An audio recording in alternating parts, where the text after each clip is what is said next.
Hello Amiko, this is Nageshwar Rao Devarkonda from Vijayawada. ఎన్నో సంవత్సరాల నుంచి మందిరంలోకి వస్తున్నాం. బాప్టిజం తీసుకున్న వాళ్ళు తీసుకున్నారు, కొంతమంది ముందుగానే తీసుకొని ఉన్నారు. అయితే చక్కగా వస్తున్నారు, యోగాత్రి భోజనం తీసుకుంటున్నారు, బాగానే ఉంది. కానీ కొంతమంది ఇంకా రక్షణ పొందవలసిన వారు ఉన్నారు. ఉన్నారా? అమ్మా మీలో ఉన్నారు. రక్షణ పొందవలసిన వారు కొంతమంది ఉన్నారు. రేపు తీసుకుంటాం, వచ్చే సంవత్సరం తీసుకుంటాం అని చెప్పి వాయిదాలు వేస్తున్నారు. కానీ నామకావాస్తి మందిరానికి వస్తున్నారు, ఆదివారం వస్తున్నారు, ఒక కాలు వేస్తున్నారు, వెళ్ళిపోతున్నారు. కానీ ఇక్కడ ఏమన్నాడంటే తల్లి గర్భంలో మనం పుట్టాం, బాగా ఎదిగా వయసు వచ్చింది, వివాహాలు జరిగింది, పిల్లలు పుట్టారు, బాగానే ఉంది. కానీ మరొక జన్మ మనం జన్మించాలి. ఏ జన్మ? మరొక జన్మ. సాయిబాబా అనుగాడేనా ఒకసారి బాప్టిజం తీసుకుంటానన్నా తీసుకోలేదు, ఈసారి అయినా తీసుకోవాలి. ఎందుకంటే ఇంత గొప్ప రక్షణని ఏం చేస్తున్నాం మనం? నిర్లక్ష్యం చేస్తున్నాం. అందుకనే సూర్యబాబు లైన్లోనే ఉన్నారు. ఎందుకంటే రక్షణ గొప్పది, అవునా కదా? కనుక ఎవరైతే బాప్టిజం తీసుకోలేదో వాడు కూడా యేసుక్రీస్తు నామంలో, తండ్రి కుమార పరిశుద్ధాత్మ నామంలో మీరు బాప్టిజం తీసుకోవాలంటే ముందేం చేస్తున్నారు? ఇక్కడ ముగ్గురు తల్లులు ఉన్నారు. ఎవరు? ముగ్గురు తల్లులు. ఎవరా తల్లులు? ఎవరా తల్లులు? ఎలా వస్తాయి? అవునా కదా? ముగ్గురు చక్కగా చెప్పు. వాక్యంలోకి వెళ్దాం. వాక్యంలోకి వెళ్ళి నేను ఎక్కువ సేపు చెప్పను, కరెక్ట్గా గంట బాగుంది కనుక అరగంట అంటే 35 నిమిషాల్లో ముగించేస్తాను. యోహాను సువార్త 3వ అధ్యాయం. అక్కడ ఒక సేవకుడితో మరి యేసయ్య ఏం మాట్లాడుతున్నాడో చూద్దాం. వాక్యాన్ని బాగా పరిశోధించండి. ఎందుకంటే రక్షణ ముఖ్యం. మనకి మారు మనసు పొందాలి, ఆయన రక్తంలో కడగబడాలి. ఆయన రక్తంలో కడగబడితేనే నీవు నీతిమంతుడిగా అవుతావు, లేకుంటే నీకు పరలోకం లేదు. 3:3 అందుకు గట్టిగా చదువు. అందుకు యేసు అతనితో ఒకడు కొత్తగా జన్మిస్తేనే కానీ అతడు దేవుని రాజ్యము చూడలేడని. ఏం చేస్తే? ఒకడు కొత్తగా జన్మిస్తేనే కానీ దేవుని రాజ్యము చూడలేడు. అందుకు ఆ యాజకుడైన నికోదేము లోకమంతా అలాగే ఉంది. ఇంకా నాలోనికి రక్షణ పొందుతారు, ఇంకా నాలోనికి బాప్టిజం తీసుకుంటారు, ఇంకా సమయం ఉందని అనుకుంటున్నారు. ఇక్కడ ఏమన్నాడు తెలుసా? యేసు ప్రభువారు ఒకడు కొత్తగా జన్మిస్తేనే కానీ దేవుడి రాజ్యము చూడలేడు. రెండవ మారు తల్లి గర్భమందు ప్రవేశించి. లోకంలో అందరూ అలాగే అంటారు, చాలా మంది తెలియదు. రెండో మారు నేను రక్షణ పొందానా, రెండో మారు తల్లి గర్భంలో నేను ఎలా పుడతానని చెప్పి ఆనాడు సైన్యములకు అధిపతి యెహోవా ఆ భక్తుడు మహాసేవకుడు అంటాడు ఆ మాట. అతను ప్రవేశించి తల్లి గర్భంలో ప్రవేశించి మరలా ఒక్కసారి నేను పుట్టానయ్యా, రెండోసారి తల్లి గర్భంలో నేను ఎలా పుట్టాలయ్యా అని అడుగుతున్నాడు. యేసు ఇలాగ చెప్పారు. ఒకడు నీటితో బాప్టిజం తీసుకుంటేనే దేవునికి స్తోత్రం, పరిశుద్ధాత్మను పొందితేనే ఎక్కడికి వెళ్తాం?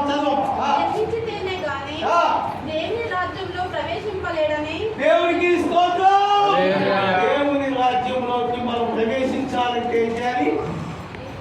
నీటి మూలముగాను ఆత్మ మూలంగా కొత్తగా జన్మించాలి. అవునా కాదా? ఆ జన్మ ఎక్కడ జన్మించాలంట?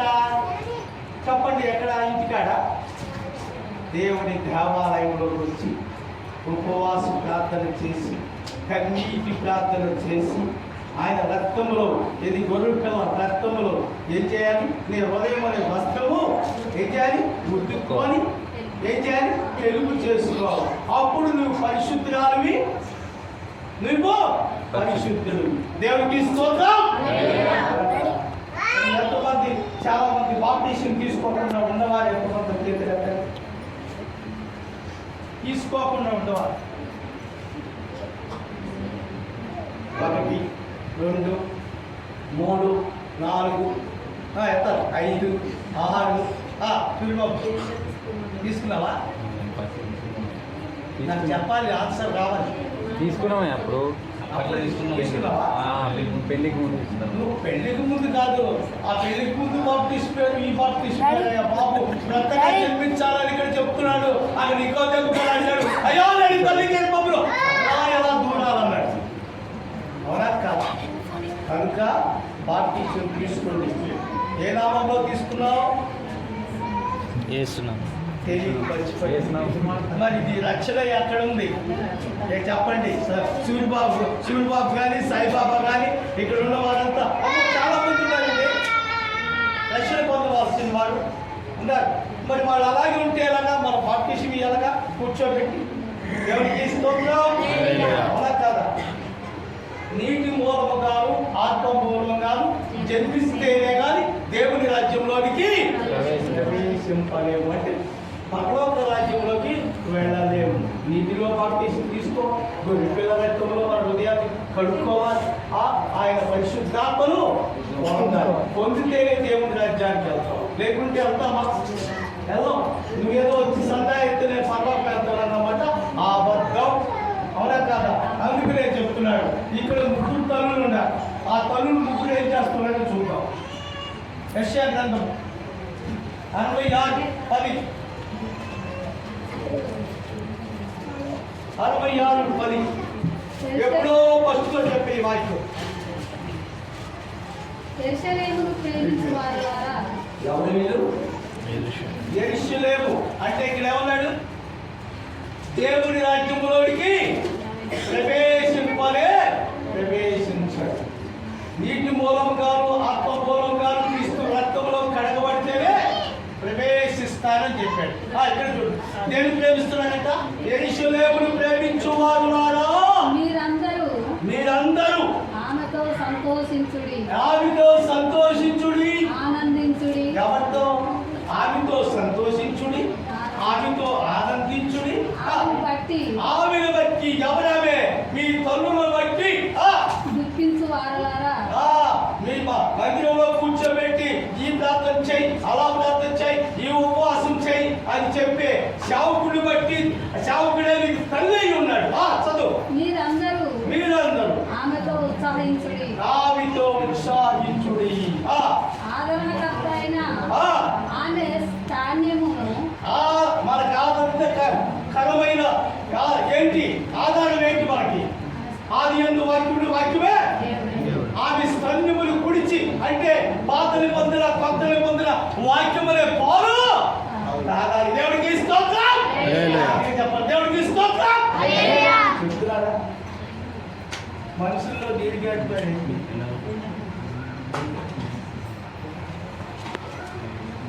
తల్లి చెప్పే వాక్యాన్ని ఈ హృదయం అనే హృదయం ఎలాంటి పరిశీలితం, ఈ హృదయానికి పాలు పట్టించాలి. ఆ పాలు ఏంటి? వాక్యం. కొత్త నిబంధన వాక్యం అని. ఈ ఎవరి దగ్గర ఉంది ఆ పాలు? ఈ పాలు ఎవరి దగ్గర?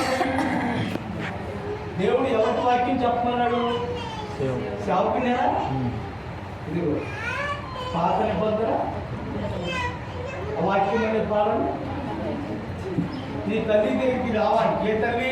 దైవజనుడు నీ తల్లి దగ్గరికి వచ్చి ఆ వాక్యం అనే పాలు ఏం చేయాలి? తాగాలి. లేదా శరీరాన్ని కాదు, ఆత్మకు తాగించాలి.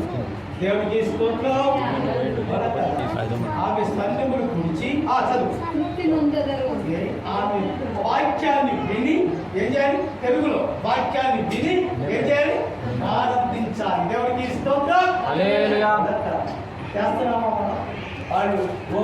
ఆయన నేను ఎప్పుడో 4 బస్సానంతరా చెప్పేశాం, ఈ చోట్ల వదిలేసేసాం. బాప్టిజానికి సిద్ధపాటు అయ్యేవాళ్ళు చేతులైతే అయ్యా మేము రక్షణ పొందలేదు అయ్యా అంటే ఎప్పుడు చూసినా ఆ 20 మంది కాదు 12 మంది 14 మంది ఉన్నారు. ఆ నుంచి తీసుకుంటున్నారు. చర్చి అభివృద్ధి అవ్వక అమ్మా అవ్వాలి.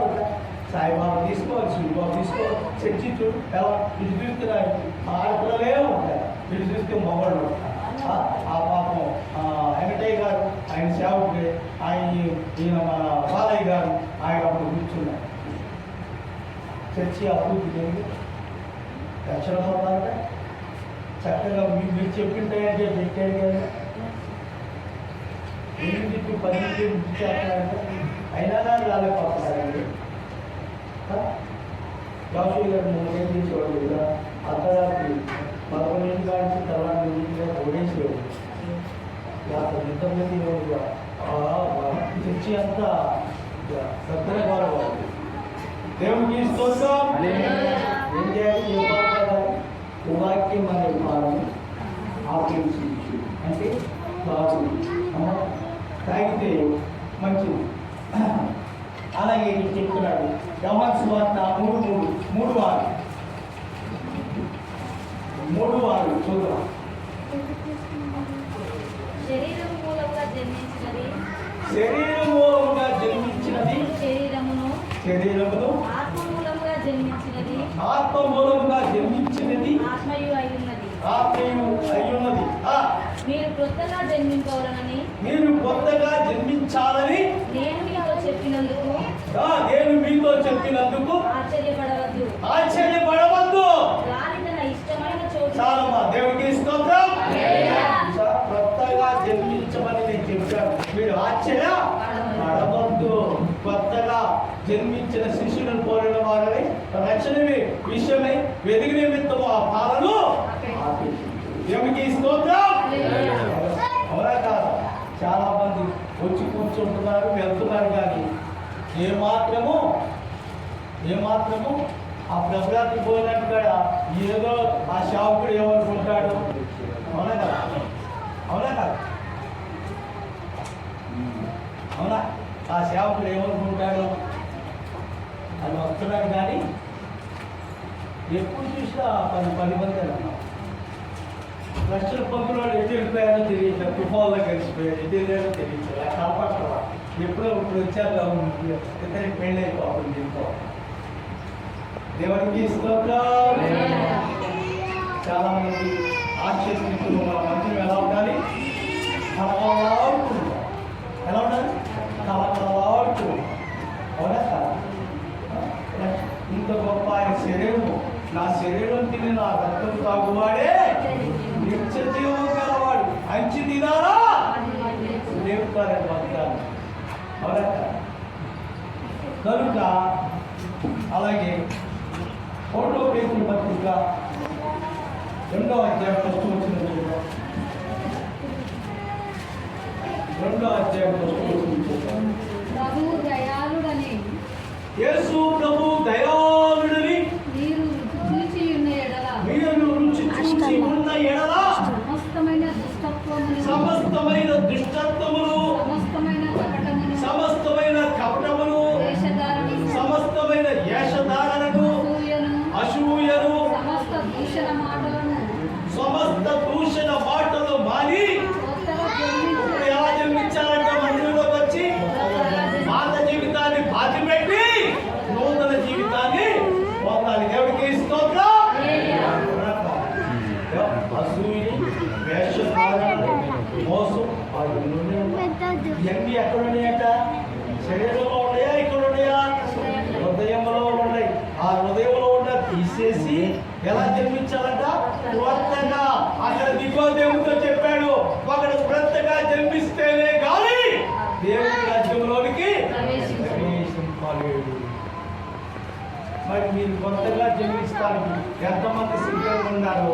మరి నేను వెళ్ళిపోయిన తర్వాత వచ్చే వారంలో వెంకటయ్య గారితో మైకేల్ బాబుతో మాట్లాడి బాప్తీసానికి సిద్ధపడ్డావు. ఎందుకంటే మందిరం ఎప్పుడు చూసినా ఎలా ఉంటుంది? ఏమి ఎవరు లేనట్టుగా ఉంటుంది. ప్రభురాత్రి పోయిన రోజు ఆదివారం అయితే వస్తున్నారు, బాగానే ఉంది. అలా కాదా? చదవమ్మా. నిర్మలమైన వాక్యమును నిర్మలమైన వాక్యములు పాల వలన రక్షణ విషయంలో నిర్మలమైన వాక్యములే పాల వలన రక్షణ విషయంలో ఎదుగు నిమిత్తము ఎదుగు నిమిత్తము నీ ఆత్మ ఎదుగు నిమిత్తము ఆ పాలను వాక్యములే పాలను ఏం చేయాలి ఆశపడి తాగాలి. దేవుడికి స్తోత్రం. ఏ వాక్యమని? దైవజనుడు చెప్పే వాక్యం. ఆది యందు వాక్యం, వాక్యమే దేవుడు. నీ వాక్యమే నన్ను బ్రతికిస్తుంది. అవునా కదా? ఆ వాక్యమనే పాలను ముందు తాగండి, ఎతకండి. రాబోయే కాలంలో ఎక్కడ చూసినా యుద్ధాలు జరుగుతున్నాయి. ఈ బైబిల్లో ఆ వాక్యమనే పాలు మీకు దొరకవు. అందుకనే ముందుగానే సిద్ధపడండి. చెప్పడాలి, సిద్ధపడండి. ఎంతమంది పడతారు? చేతులు ఎత్తండి. సిద్ధపాటు ఎవరు పాట ఎటు చూస్తే నేనంటే ఇటే వెళ్ళిపోతా. బాగా లేదు, కొడుకు చచ్చిపోయాడు, ఇల్లు లేదు, వాకి లేదు, బయట ఇంకేస్తున్నాడు. అంతే లోగుల కోసం నిజమమ్మా. ఇది నాకేదో దేవుడే. మీరు వెళ్ళగానే ఆలయ ప్రార్థన మరి నాకు సోమవారి కనుక దేవుళ్ళో ఎదగాలి. శరీరం అంతా ఇరిగి నలిగి పోవాలి. ప్రార్థనలో వచ్చేయడానికి ప్రార్థనకి, ఉపాస ప్రార్థనకి కాసేపు చేస్తారు. ప్రార్థన అయిపోయింది, కూర్చుంటారు. మళ్ళీ మీరు మొత్తం అన్ని తెలిసిన వాళ్ళకి బయటకు తీస్తారు. అన్ని మోకాళ్ళ ప్రార్థన. నేను ఎన్నోసార్లు అడుగుతాం, ఏది మీ మోకాళ్ళ ప్రార్థన? వచ్చిన 3 గంటల సేపు అనుకో, సరే 12, 1, 2, 3 ఈ 3 గంటల సేపు అయిన దేవుడికి మనం ఏం చేయాలి? గొంతులు తెరవాలి, నారిగితో పాపాన్ని ముట్టుకోవాలి, పెదవులతో పాపాన్ని ఆడబోయాలి. అవునా కాదా? చేస్తున్నారా? చెప్పండి, చేస్తున్నారా? ఏంటంటే మేము వస్తున్నాం, వెళ్తున్నాం అంటే ఇక్కడ ఏం చేస్తారంటే మేము వచ్చామయ్యా కనబడ్డాం. అది దేవునికి కనబడాలి. అవునా కదా? అవునా కదా? చేయాలి. ఏం ప్రార్థన చేయాలి? ఆ కాలంలో ఏం చేయాలి? చదువుతారు. ఎలా చదువుతారు? ఆ పాల వలన రక్షణ విషయంలో ఆ పాల వలన నీకు రక్షణ కావాలంటే వాక్యములే పాల వలన రక్షణ విషయంలో రక్షణ విషయంలో ఎదుగు నిమిత్తము నువ్వు ఎదగాలి. నీ ఆత్మ ఎదగాలంటే ఆ పాలను అపేక్షించి వాక్యములే పాలను అంటే ఆశపడి తాగుడి. మనుషుల చేత విసర్జింపబడి చాలా బాధగా దేవుడికి స్తోత్రం. అలాగే గల్తీయులకు రాసిన పత్రిక 4:19 ఇంకో భాగాన్ని వదిలేస్తాం. నా పిల్లలారా క్రీస్తు స్వరూపం మీ అందు ఏర్పడు వరకు కొత్తగా జన్మించాం, బాగానే ఉంది. మీ యందు ఏ రూపం రావాలంట? క్రీస్తు స్వరూపం మీ యందు ఏర్పాటు పడు వరకు నువ్వు మోకరించి ఏం చేయాలి? ప్రార్థన చేయాలి. నేను నెలల్లో బాప్టిజం తీసుకున్నామంటే రేపు పొద్దున్న నిన్ను అంటాడు అక్కడ ఏంటంటే పరిశుద్ధాత్మ ఏంటి తల్లి కింద ఇచ్చేయాలి కదా, నేను వెళ్ళకపోతే ఆదరణ కర్త రాడు. ఆ ఆదరణ కర్త నువ్వు పొందాలి. ఎవడైనా నీకు క్రీస్తు లేని వాడు దాని ఉందా? సంపాదించావా? దేవుడు అంటాడు, ఒక చోట అంటాడు, నా తండ్రి నిన్ను ఆకర్షిస్తేనే ఆ వెంకటయ్య గారు ఎన్ని పూజలు చేశాడు, ఎన్ని చేశాడో తెలియదు. ఆకర్షణ లేకపోతే ఆయనకి షాపుని నించుంటాడు. నేను ఎందుకు ఇక్కడ షాపుని నించు? నేను ఎప్పుడో చచ్చిపోయేవాడు, యోగ చేసేవాడు అన్నాడు. యేసుప్రభువే అన్నాడు, నా తండ్రి నిన్ను ఆకర్షిస్తే నువ్వు నా వద్ద. దేవుని ఆకర్షణ కావాలి. ప్రతి మనిషికి ఏం కావాలి? దేవుని ఆకర్షణ. ఇంత గొప్ప రక్షణ మనకు దొరకలేదు. నేను అనుకున్న దొరికిందని రాబోయే కాలంలో మందిరంగా చాలా చోట్ల మందిరంగా కాదు అంటే అవునా కదా? కనుక తొందరగా ఏం చేయాలి? తొందరగా సిద్ధపడాలి. అవునా కదా? తొందరగా సిద్ధపాటు అవుతానికి సిద్ధపాటు అవ్వాలి. బాప్టిజం తీసుకుంటా, మేము తీసుకుంటా ఉన్నాం.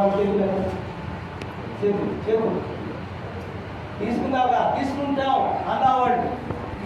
దేవుడికి స్తోత్రం. ఇంటి వారు దేవుని రాజ్యానికి వారసులు కాదు. మీరు ఇంటి వారే తీసుకోలేదు. మీరు ప్రేమ అవునా? అవునా? అయితే దేవుడు రాజ్యం గురించి ఉందా? లేదు. అందుకని ఈరోజు బాప్టిజం గురించి చెప్పాలనుకున్నా. కనుక అలాగే ఎవరు రావాలంట? క్రీస్తు స్వరూపము బియ్యందు ఏర్పడే వరకు ఆ, నీ విషయమై ఈ విషయమై మరలా నాకు ప్రసాద వేదన కలుగుతున్నది. మరలా నాకు ఎవరికి దైవజనుడికి వెంకటయ్య గారికి నాకు మరలా మైకేల్ బాబుకి ప్రసవ వేదన చదువు గురించి మిమ్మల్ని గురించి ఎటు తోచక ఉన్నాను. ఎటు తోసగా ఉన్నాను. నేను ఇప్పుడే మీ మధ్యకు వచ్చి మీ మధ్యకు వచ్చి మరి ఒక విధముగా ఆ, మీతో మాట్లాడగోరుచున్నాను. దేవునికి స్తోత్రం. హల్లెలూయా. శనివారం వెంకటయ్య గారు శనివారం ఆదివారం మీతో మంగళవారం మాట్లాడుతున్నాడు. అయినా మీకు సెలవు ఉందా? వాక్యమే మిమ్మల్ని ఏం చేస్తుంది? వాక్యం అనే పాలు తాగాలి. కొత్త నిబంధన పాత నిబంధన. బైబుల్లో ఎవరు తాగారని చెప్పాలి. లాస్ట్ వాక్యానికి ఇక్కడ ఒక 10 నిమిషాలు చెప్పాలి. లాస్ట్ వాక్యం ఎవరు తాగారు? పాలు. పాలు ఎవరు తాగారు?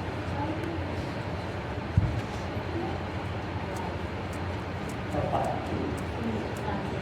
ఎండ ఉంది, ఎక్కువ చెప్పండి. చెప్పండి. పాలు ఎవరు తాగారు? క్రీస్తు పాదాలు క్రీస్తేగా ఆయనే మనకి దేవుడి కుమారుడు, ఆయనే వాక్యమై ఉన్నారు కదా. క్రీస్తు ఎలా ఉంటాడు? వాక్యం బైబుల్ గ్రంథంలో ఎవరు తాగారు చెప్పాలి. ఎవరు తాగారో చెప్పాలి. 1 కొరింథీయులకు రాసిన పత్రిక 1వ అధ్యాయం 1 కొరింథీ 3వ అధ్యాయం 2వ వచనం. అప్పటిలో మీకు బలము చాలకపోయినందున ఎప్పుడులో అప్పటిలో మీకు బలం చాలకపోయినందున పాలతోనే మిమ్మల్ని పెంచింది కానీ ఏ పాలయ్యి వాక్యం అనే పాలతో పెంచింది కానీ అన్నంతో మిమ్మల్ని పెంచలేదు. ముందుగా అన్నం పెట్టేట్టు తెచ్చుకోవాలి. చాలా మందికి తెలియదు. నీళ్ళలో పాపేషన్ తీసుకొని గౌతులు వచ్చేస్తే అంటే ఆధార్ కార్డు వచ్చేస్తే సరిపోయిందా? ముందు ఏం తాగాలి? వాక్యమే పాలు తాగాలి. ఎదగాలి. పడిపోకుండా ఉండాలంటే పాలు తాగాలి, ఎదగాలి, శక్తి రావాలి. అప్పుడు నువ్వు ఏం చేయాలి? కొత్తగా జన్మించాలి. అవునా? చదువు. మీరింకను శరీర సంబంధులై ఉండటం వలన నీవు ఇంకను శరీర సంబంధులై ఉండుటను ఇప్పుడు మీరు బలహీనులై ఉన్నారు కాదా? దేవునికి స్తోత్రం. మీరు బలహీనులై ఉన్నారు. ఏది అవి చాలా మంది చోట అయ్యారు అదెందమ్మా మీరు నీళ్ళలో ముంచేస్తున్నారు అని చెప్తున్నాడు. అది తప్పు.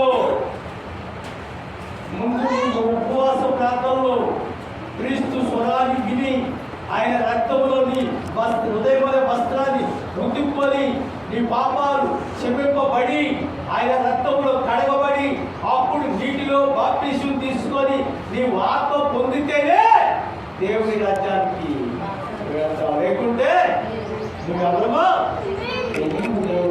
దేవునికి స్తోత్రం. హల్లెలూయా.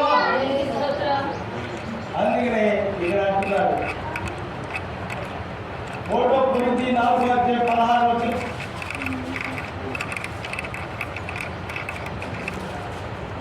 క్రీస్తు యేసునందు ఆ, సువార్త ద్వారా ఆ, నేను మిమ్మల్ని కంటిని కనుక దేని ద్వారా? దేవజనుడు దేని ద్వారా కొన్నాడంట? క్రీస్తు యేసు సువార్త ద్వారా నేను మిమ్మల్ని కంటిని కనుక నేను మిమ్మల్ని కంటిని కనుక మీరు నన్ను పోలి నడుచుకున్న వారే. దేవునికి స్తోత్రం. హల్లెలూయా. ఇక్కడ సేవకులతో ఎలా నడుచుకోవాలి? సువార్త ద్వారా మిమ్మల్ని నేను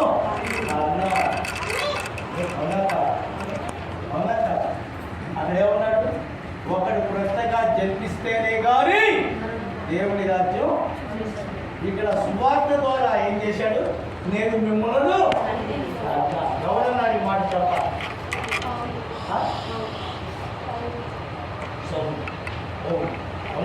ఆయన ఏమన్నాడు? సువార్త ద్వారా నేను మిమ్మల్ని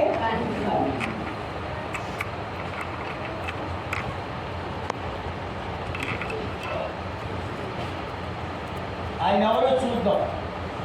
2 మాటలు ముగించేస్తాం. లోకా సువార్త 15వ అధ్యాయం 20వ వచనం.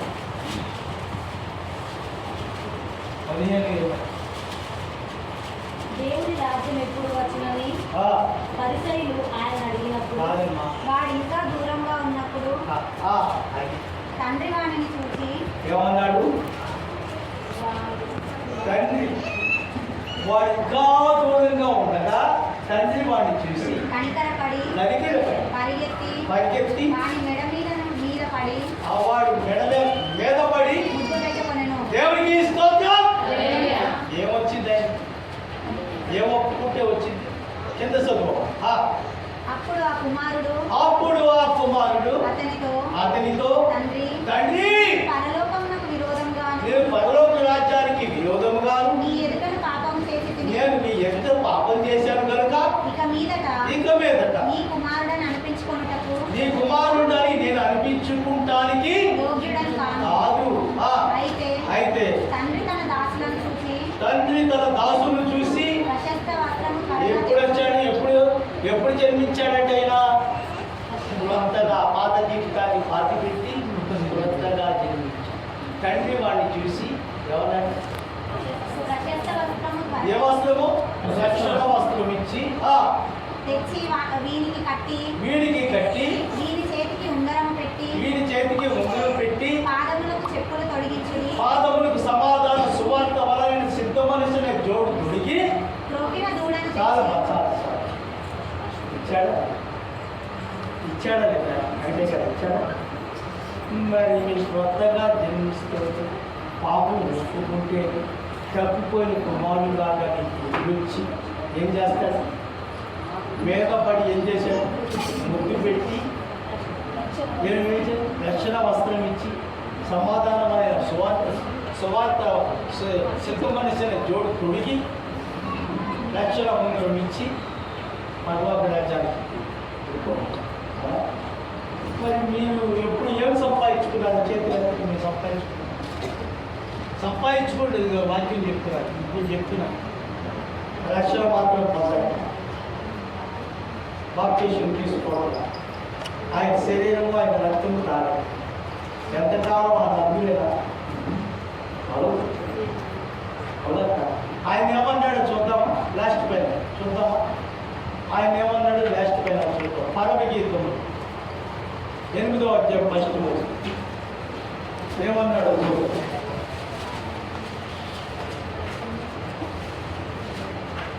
నా తల్లి యొక్క ధాన్యపానం చేసిన యొక్క సహోదరుని వలె ఎలా మంచి నా తల్లి వద్ద స్తన్యపానములు చేసిన సహోదరుని వలె నీవు నా ఎడల ఉండిన ఎంత మేలు. నీవు నా ఎడల ఉంటే ఎంత మేలు.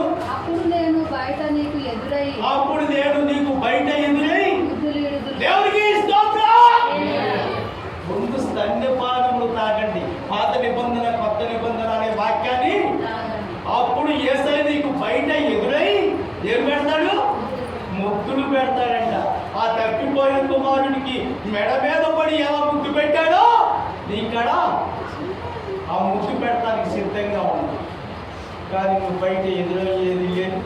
ఆయన ముద్దు పెట్టేది బయట అంటే అక్కడ పరలోక రాజ్యంలోకి ప్రవేశించేటప్పుడు బయటకు వచ్చి అమ్మాల ప్రియ కుమారు మీరు లోకాన్ని జయించి లోకంలో ఉన్న వాటిని జయించి నా దగ్గరికి వచ్చాడు. నా ముద్దు బిడ్డ అని చెప్పి ఏం చేస్తాడు? నీకు బయట ఎదురొచ్చి ముద్దు పెడతాడు. దేవునికి స్తోత్రం. తండ్రి కూతురు చూసి ఏం చేస్తాడు? చిన్న పిల్లలు చూసి ఏం చేస్తాడు? ఎత్తుకొని మరి మనం ఆయనకి ఎన్ని తరాలు వచ్చినా ఎంత వయసు వచ్చినా మనం ఆయనకి చిన్న పిల్లలు పెద్ద పిల్లలు మనకేం చేస్తాడంటే బయట ఎదురై ఏం చేస్తాడు? ముద్దు పెడతాడా? తప్పిపోయి కుమారుడు ముద్దు పెడతాడా? మరి నువ్వు సిద్ధపాటు అయినావు. స్తన్యపానములు చేసిన సహోదరుడు వారి నా ఎడలో నుండి ఎంత మేలు. నీకు వాక్యానుసారంగా నడిస్తే ఎంత దేవుడికి స్తోత్రం. హల్లెలూయా. దేవుడు దీవించునుగాక. దేవునికి స్తోత్రం. హల్లెలూయా. హల్లెలూయా. దేవునికి స్తోత్రం. చూపిన ఎడలేని కృప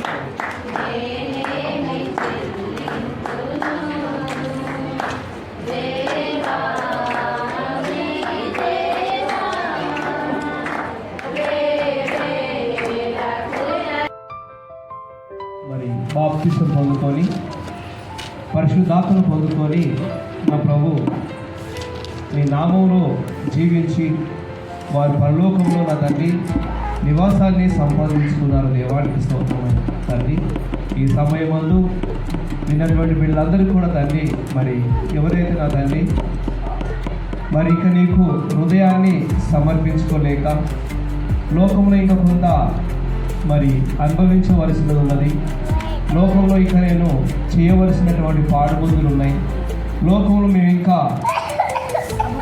చెడు తలంపులో ఆలోచించవలసి ఉన్నది, ఆలోచన కలిగినటువంటి ఆలోచన ఏవైతుందో దేవా అవన్నీ తీసివేసి నా తండ్రి అల్లాడు మరి పిలుపు అనేకమైనటువంటి సమయమందు నపుంసకునికి ఏ ప్రకారంగా వారు మారు మనసు పొంది ఆయా నీళ్ళ యొక్క బాప్తిసం పొందుకున్నాడో దేవ అదే ప్రకారంగా తండ్రి వీళ్ళందరూ కూడా ఈ సమయమందు సిద్ధపడి చేసుకొని నా తండ్రి బాప్తిసం తీసుకొని నా ప్రభు వాళ్ళ హృదయాన్ని నీకు సమర్పించుకొని నీతోటి అయా నా ప్రభు ఒప్పందం చేసుకొని నీ అడుగు జాడలో నడిచి నేను వెంబడించి నేను మైంపరిచేటువంటి కృప వీళ్ళందరికీ దయచేయమని ప్రార్థిస్తుంది తండ్రి. నా ప్రభా నూతనముగా నా తండ్రి వివాహము జరగబోతున్నటువంటి ఇద్దరు బిడ్డల కొరకు ప్రార్థన చేస్తున్న దేవా నా తండ్రి బిడ్డలను మరి ఇన్ని దినములలో తండ్రి మరి బిడ్డ తండ్రి మరి బాధపడుతూ తండ్రి నాయన మరి ఇన్ని దినములు నా దేవుడు నన్ను స్వస్థపరిచి నా చేయి పట్టుకొని నన్ను నడిపించినటువంటి దేవుడు ఇక మీదను కూడా తన రెక్కల కింద నన్ను దాచాలని తండ్రి నా ప్రభావ బిడ్డ మరి సాక్ష్యం చెప్పింది. బిడ్డను దీవించు, ఆశ్రయించు. మరి ఇన్ని దినములు ఒంటరితనంలో ఎక్కడ కూడా మరి ఎవరి కాలంలో పడిపోకుండా తండ్రి నీ వైపు తిరుగు తన హృదయాన్ని నీకు సమర్పించుకొని నేను స్తుతించి ఆరాధించింది నీ గణపరిచిందో అదే ప్రకారంగా తండ్రి మరి ఇక మీదను కూడా తండ్రి తన కుటుంబంతోనూ అత్తమామలతోనూ అయ్యా మరిదులతోనూ ఉన్నటువంటి బంధుమిత్రులతోటి చక్కని సావాసంతో సమాధానంతో నేను స్తుతించి ఆరాధించి నేను గణపరిచి మరి కుటుంబాన్ని మార్చుకొని నీ వైపు తిప్పుకున్నటువంటి ఆ బాధ్యత భారము ఆ బిడ్డపై అనుగ్రహించమని ప్రార్థిస్తాను. బిడ్డను దీవించు, ఆశ్రయించు, మంచి ఆరోగ్యం ప్రసాదించు. దేవానికి స్తోత్రమైన తండ్రి. మరి దాన్ని మరి దేవుని ఎరగనటువంటి మనిషిని నా ప్రభు మరి వివాహం చేసుకోబోదు. దేవానికి స్తోత్రమైన తండ్రి తన హృదయాన్ని మార్చి తన తలంపును మార్చి నీ వైపు తన భర్తతో పాటు తండ్రి తన కుటుంబాన్ని కూడా మార్చుకొని దేవుని వైపు నీ వైపు మళ్లించేటువంటి బాధ్యత భారం ఆ బిడ్డపై అనుగ్రహించమని ప్రార్థిస్తాను. మరి శ్రావంతి విషయం జ్ఞాపకం చేసుకుంటున్న దేవా నా తండ్రి మరి ఆ బిడ్డలు తండ్రి మరి ఈ యొక్క ఈ నెలలో మరి తండ్రి ఇద్దరి ఆ బిడ్డ కూడా తండ్రి వివాహం చేసుకున్నటువంటి సమయం ఆసనమైంది. మంచి సంబంధాలు ఇచ్చినావు, దీవించినావు, ఆశీర్వించినావు. ఆ బిడ్డ కూడా తండ్రి తన యవన కాలంలో తండ్రి ఎక్కడ కూడా అటు తొలిల్లకుండా మరి ఇప్పటి వరకు తండ్రి నిరసన కలిగి నీ కొరకు ఆ బిడ్డ జీవించింది. తనకున్నటువంటి ఈ భారాన్ని కూడా సమకూర్చి నీ రెక్కల కింద బాధపరచండి నా తండ్రి. ఆ బిడ్డ కూడా తన మరి వాళ్ళు క్రైస్తవులు కానీ దేవా మరి నిన్ను పరిపూర్ణంగా ఎరిగినటువంటి వారా తెలుసుకొని ఆ బిడ్డల ప్రభా కుటుంబాన్ని కూడా నీ వైపు తిరుగుతూ నీ పరలోకంలో మాల్చేటువంటి బాధ్యత భారము ఆ బిడ్డకు అనుగ్రహించి నీ కృపను బాధపరచండి దేవా. బిడ్డను దీవించు, ఆశ్రయించు. ఆర్థిక సాయమే కానీ అయా నా ప్రభా పని విషయంలో కానీ బంధుమిత్రుల విషయంలో కానీ రాకపోకల విషయంలో కానీ వచ్చేవారు కానీ పోయేవారు కానీ వీరందరి విషయంలో నా ప్రభా నీ కాపుదల దయచేసి నీ యొక్క ఆజ్ఞ లేదు ఏది జరగదు కనుక నీ ఆజ్ఞ ప్రకారం నడుస్తూ నేను స్తుతించి గణపరిచి మయపరిచి నీకు మహిమకరంగా జీవించేటువంటి బాధ్యత భారము ఆ బిడ్డలపై అనుగ్రహించి నీ కృపలో బాధపరచమని వచ్చిన బిడ్డలను దీవించు. మరి అదే ప్రకారంగా తండ్రి మరి జయ విషయం జ్ఞాపకం చేసుకుంటున్న దేవా జయను ముట్టు స్వస్థపరుస్తూ తన కడుపులో ఉన్నటువంటి ఇన్ఫెక్షన్ తీసివేసి బిడ్డకు మంచి ఆరోగ్యం దయచేయండి, ముట్టండి, స్వస్థపరచండి. నా దేవుడిని స్వస్థపరచునని మరి సాక్ష్యం ఇచ్చి నేను శుద్ధించేటువంటి భాగ్యం దయచేయండి. భాగ్యం ముట్టు స్వస్థపరుచు, దీవించు, ఆశ్రయించు. ఆ బిడ్డకు మంచి ఆరోగ్యము, నెమ్మది, శాంతి, సమాధానం సమకూర్చుమని ప్రార్థిస్తేవా తండ్రి. మరి వచ్చిన బిడ్డను దీవించు, ఆశ్రయించు, మంచి ఆరోగ్యము, నెమ్మది సమకూర్చమని ప్రార్థిస్తాను. ఇచ్చినటువంటి కానుకలను పదంతులుగా, యువదంతులుగా, నూరంతులుగా ఫలించి అభివృద్ధి పొంది నేను శుద్ధించి ఆరాధించేటువంటి కృపా బిడ్డపై దయచేయమని ప్రార్థిస్తాను. మరి తండ్రి వారి బిడ్డ చేసే ప్రయాణమంతులను తోడుగా ఉండు, దీవించి, ఆశ్రయించు. అయ్యా వడ దెబ్బ కానీ ఎండ దెబ్బ కానీ తగలకుండా నీవే కాపాడి ఖండించి నీ కృపణ భద్రపరచమని నా తండ్రి ప్రియ కుమారుడు నా రక్షకుడు ప్రభుయేసు క్రీస్తు నామములో ప్రార్థిస్తున్నాను నా పరమ తండ్రి ఆమేన్. హల్లెలూయా. దేవునికి స్తోత్రం. వెళ్దాం అనగా స్కూల్లో నా ప్రభా ఫస్ట్ మార్కులో పాస్ అయింది కనుక ఆ బిడ్డ తీసుకొచ్చిన స్వీట్ నా ప్రభా సంఘ బిడ్డలందరూ నాయన నోరు స్వీటు ఆయన పెట్టాలని ఆశపడ్డారు. ఈ స్వీట్ని దీవించండి, ఆశీర్వదించండి. పిలుచున్న ప్రతి బిడ్డకి శరీర బలం ఆత్మబలం దయచేయాలి. యేసు పరిశుద్ధ నామంలో ఆ బిడ్డ ఇంకా ఆయా మంచి మార్కుల్లో మంచి ర్యాంకులో పాస్ అయ్యేందుకు సహాయం చేయాలి. జీవితకాలం అంతా ఆ బిడ్డ చుట్టూ అగ్ని కలిసి వేసి నీ లెక్కల కింద దాచిపెట్టాలి. యేసు పరిశుద్ధ నామములో అడుగుచున్నాను తండ్రి. ఆమేన్.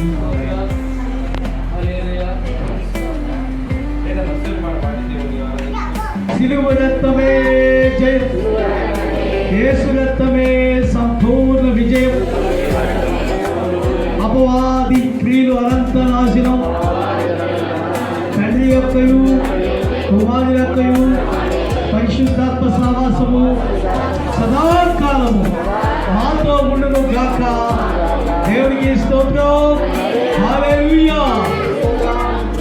అందరికీ వందనాలమ్మా, అందరికీ వందనాలయ్యా.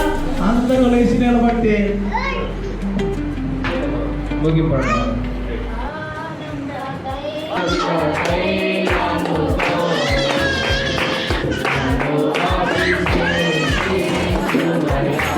ఆనంద